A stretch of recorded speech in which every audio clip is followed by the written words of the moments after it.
Ay dahil gustong-gusto ng mga bata na sumama ng palengke kahit wala kaming pera, for dango na nga si mama nila, sumakay na kami ng tricycle dahil mamamalengke ang aking anak na nagda-drive ngayon. So sabi ko sa kanya, anak, huwag masyadong bilisan yung pagtakbo ng tricycle, baka masakit natin yung mga bata dyan sa daan. Sabi naman ng driver, ay oo mama, huwag kang mag-alala dahil ako'y driver, ikay pasahero lamang, ikaw ay maghintay na lang at manood na lang ng aking ginagawa. Ang sabi ko sa kanya, mas mabuting nag-iingat para sigurado naman yung ating kaligtasan. So hayan na nga, habang tumatakbo yung nagda-drive, ayan na nga, nagkakulitan kami at naisipang mag-video-video para meron din kami mai-content sa araw na ito. At kitang-kita naman sa aking mga junakits na sobrang saya nila. Dahil sabi ko sa kanila, magtiis na lang tayo sa ating tricycle dahil hindi muna natin gagamitan ng ating Hilux sabay kasi bagong pili pa lamang. Kaya sabi ko sa kanila, magtiis-tiis na lang kayo sa ating tricycle na sobrang bago dahil tsaka na lang natin yun gagamitin. So habang pa tumatakbo yung tricycle, ay nakikita ko nga pala na dumadami na yung aking naipundar sa aking pagbablog. Ay marami na pala kaming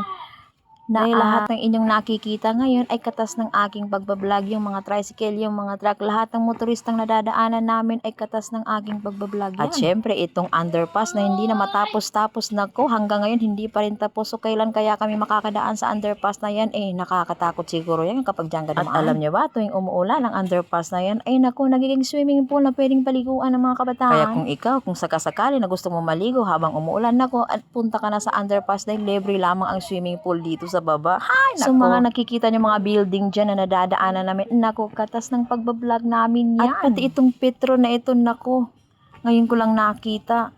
Lahat ng mga yan ay katas talaga ng pagbablog ko. Sabi ko sa anak kong nagdadrive, huwag mo masyadong bilisan dahil hindi ko nabibidyohan yung mga katas ng pagbablog ko para naman maipakita ko sa mga followers ko kung gaano nakarami ang aking naipundar sa aking pagbablog. Kaya kung kayo dyan ay tinatamad na magawa ng video, tinatamad ng mag-vlog, na kung huwag mo nang gawin nyo na magtatamad-tamaran ka kasi hindi mo makukuha lahat ng nakikita mo yan sa aking pagbablog. Lahat ng mga yan ay katas ng pagbablog. Bye-bye!